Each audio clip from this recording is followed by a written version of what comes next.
Father God, we do thank you for this day. We thank you for your word.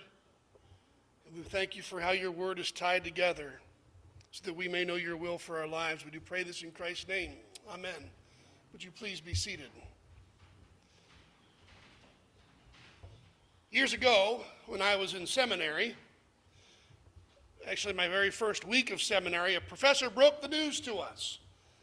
There was really no way that we were going to be able to read every single word of every single book, of every single class, of every single semester while we were in seminary. There's just not enough time in the day to do it.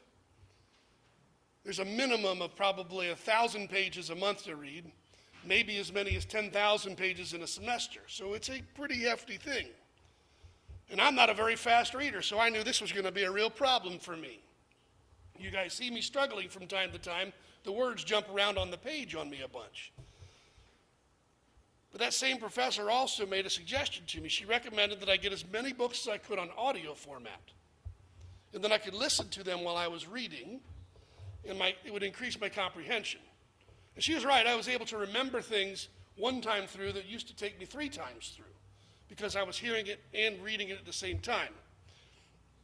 Interestingly, though, because of that, this idea of books on audio is a habit for me now. I'm still doing books on audio. On my 8th one this year, I listen to them when I'm taking long trips in my car. I listen to them when I'm walking on the treadmill. I'm always listening to some audiobook or another, and I just finished one called Easter by Wesley Hill. Now, Wes was a seminary professor of mine. I appreciate his theology. Some of you may remember we did his Lord's Prayer book as a TNG study here. Anyway, I decided to go through this little book while I was working out. And on the first day I was listening, the book was describing post-resurrection appearances of Jesus.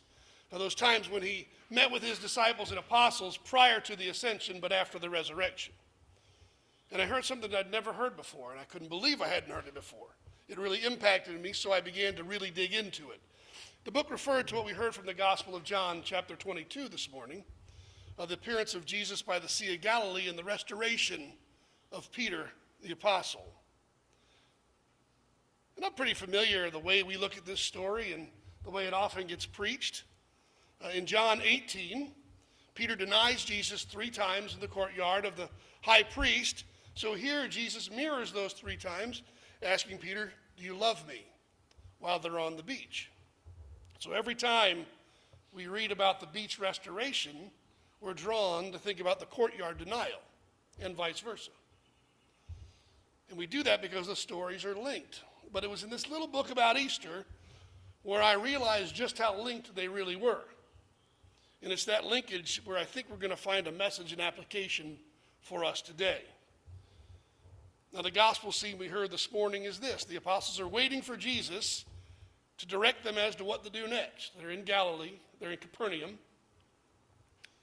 Peter apparently gets bored or he gets anxious and says, "I'm going fishing." And the others decide to go fishing with him. They fish all night and they catch nothing. At daybreak, Jesus calls out from the shore that if they throw their nets on the right side of the boat, they'll have a catch of fish. And as soon as they do this, of course, there's this huge catch of fish. We learn there's 153 fish in the net. Now, this sounds like a reenactment of the calling of the Apostle Peter at the beginning. Same stories, kind of went out the same way. And because it sounds like that, they realize it's the Lord on the beach. So Peter puts on all of his clothes and jumps into the water to swim to shore. Now, I'm not sure if he thought he was going to be able to walk on the water, but I'm not also sure that he wasn't putting on those clothes to cover up the shame he still felt for that denial. We're not told one way or the other. But we do know when Peter gets to shore, Jesus has already lit a fire and he's cooking some of the fish. John chapter 21:9 from our reading this morning says this: "When they got out on land, they saw a charcoal fire in place with fish laid out on it and bread." Now, here's the place where the beach and the courtyard are intertwined. The word that John uses here that we translated as charcoal fire, it only is found one other place in the entire Bible. It occurs no other times, except for in one place, and that's in John chapter 18, verse 18. in the courtyard where Peter denies Jesus 3 times. John 18 says, now the servants and the officers had made a charcoal fire because it was cold, and they were standing and warming themselves. Peter was also with them, standing and warming himself. Friends, don't miss this. This is God reenacting a scene, so we can't miss his amazing grace on display.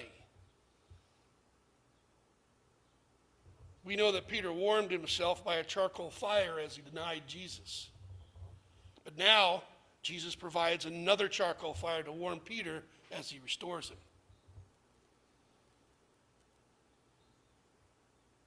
Now, if I asked you today, what are your courtyard fire moments? What would come to mind? What would you say? What are you carrying around today that separates you from the fullness of God's love? What are you carrying around that blocks his desire to create in you a clean heart and to renew a right spirit within you? See, sometimes those courtyard moments, they're huge mistakes, big mistakes that we've made. But the truth is, I believe most of them are found in our simplest moments of doubt. We all experience doubt. And although we have stories that fit in both categories, big and small, it's usually the doubt category that trips us up before we allow ourselves to receive forgiveness. We doubt even our worthiness to receive the forgiveness. In fact, we often doubt that God would even want to lead us to the place of forgiveness. Sometimes we don't have a very high opinion of ourselves. And the truth is we don't like to talk about doubt. Certainly not about our faith, because it makes us look like hypocrites. Satan in our ear, you wouldn't be thinking that if you were really a Christian. But doubt happens. And we all experience it. And what does the Bible say to do with doubt? Well, true, Jesus told Thomas in the upper room, do not doubt, but believe. Well, show of hands.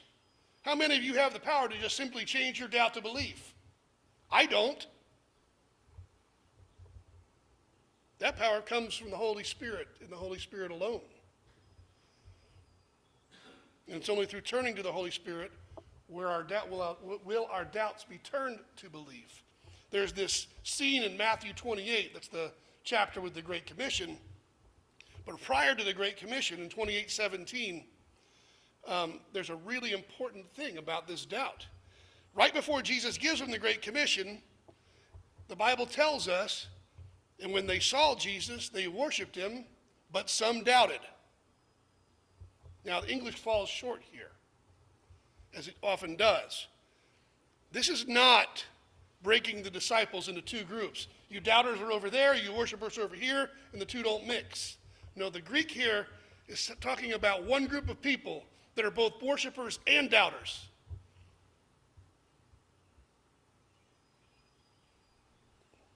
The point that it's making is that in our times of doubt, the best thing we can do is return to worship. The most effective time to get into worship is when you don't feel like it. I'm feeling pretty down today. I don't want to go to church. That's the best time to go to church. Because it's in worship where God's grace shines through. It's in worship where we draw close to him. Satan knows this, and he wants to keep reminding you of how you failed, to keep you in that doubt, to keep you down, to keep you from worshiping. But God wants to draw you close. You see, that's only part of the story.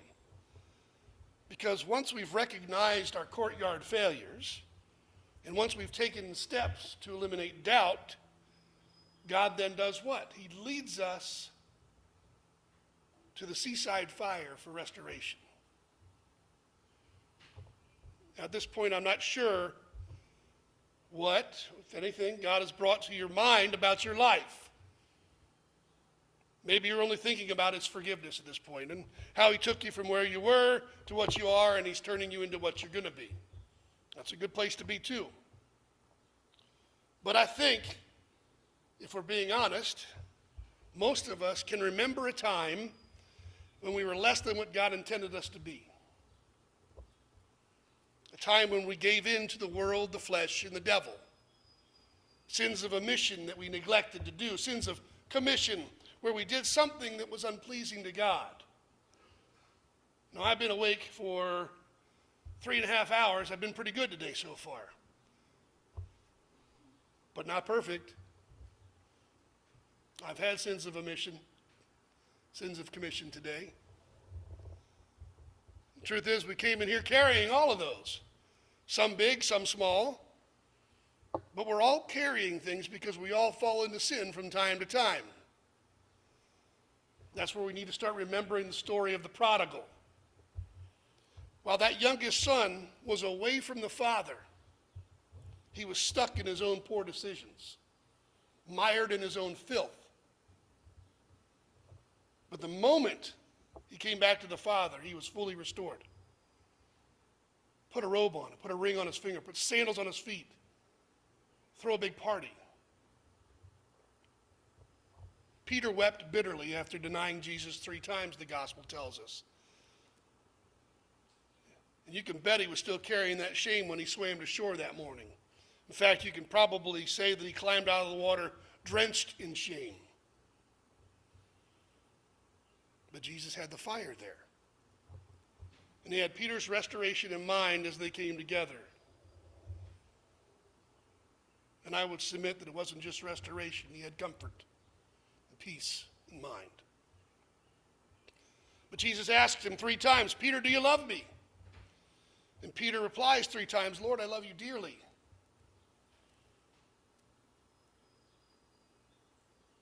We always wonder, what was Jesus doing here by asking Peter these 3 times? Was Jesus being cruel? Was he making Peter remember exactly what he had done that night in denying Jesus those 3 times? Or was Jesus telling Peter, I'm going to forgive you for everything. And because you need it, we're going to talk about all of them.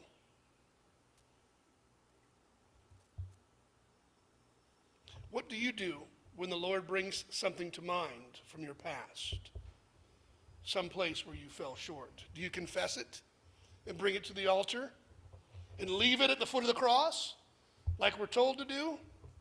Or do you do what most people do? You confess your baggage, you drag it up to the altar, you put it up on the altar, and Jesus says, I'll take that. And you say, thank you, Lord, and you grab that bag and you drag it right back to your seat because you're not sure how to let it go. Well, friends, I'm here to tell you that Jesus wants you to leave it with him. Leave it here, at the foot of the cross. Leave it at the table. And if you lack the strength to leave it there on your own, bring a friend. Bring 2.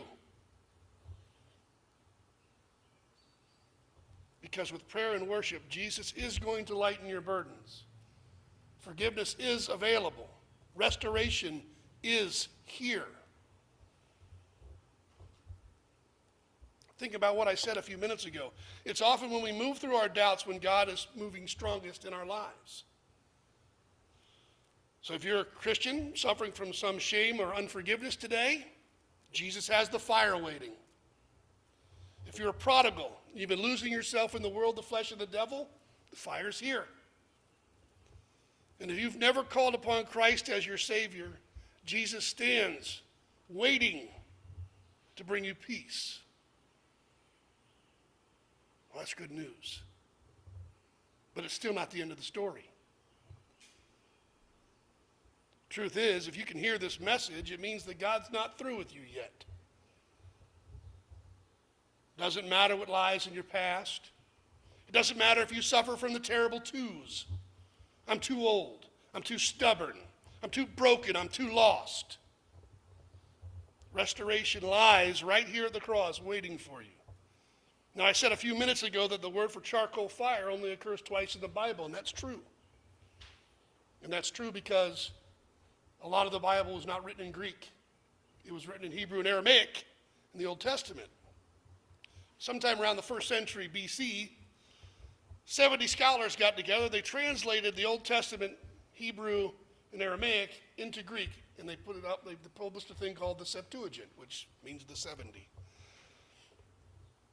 Now, the Greek word for charcoal is often found in the Old Testament in the Septuagint, but it's usually found when the writer is talking about purifying something.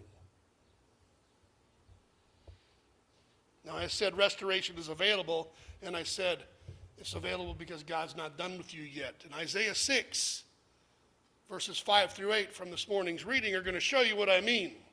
It says this, and Isaiah said, "Woe is me, for I am lost, for I am a man of unclean lips, and I dwell in the midst of a people of unclean lips." Wow, does that sound like our world? Isaiah goes on, "For my eyes have seen the King, the Lord of hosts. Then one of the seraphim flew to me, having in his hand a burning coal that he had taken with the tongs from the altar. And he touched my mouth and said, 'Behold, this has touched your lips. Your guilt is taken away and your sin atoned for.' And I heard the voice of the Lord saying, 'Whom shall I send, and who will go for us?' Then I said, 'Here I am, send me.'" This scene from Isaiah has all three parts of why God's fire is so important. Why the burning coal, the charcoal fire, is so critical. Isaiah recognizes that he's failed God on many occasions. He has an understanding of how far away from God's perfection he really is. But God's intention is still to draw him close, to bring him near. So he has the charcoal of God's fire touch Isaiah to purify him. But it's done with a purpose. Because once Isaiah is made pure, God asks, "Whom shall I send?" And Isaiah responds, "Here I am, send me." The point to restoration and purification through the fire is to draw us close and to send us out to do the work he's given us to do. I mean, if it was just about purification, it would be worth it. But it's worth so much more. You see, without that charcoal fire on the beach, there is no Acts 2 where Peter preaches a sermon and 3,000 are saved in one day. There is no baptism of Saul of Tarsus, who evangelizes the known world and writes 60% of the New Testament. Without the fires of restoration, friends, there's no body of believers today.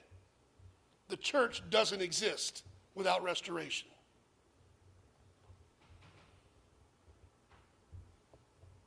Friends, what are your courtyard fire moments?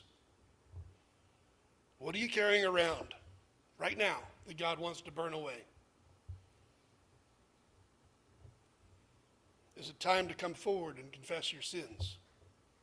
Because the word tells us he's faithful and just to forgive your sins and cleanse you from all unrighteousness. What are you waiting for?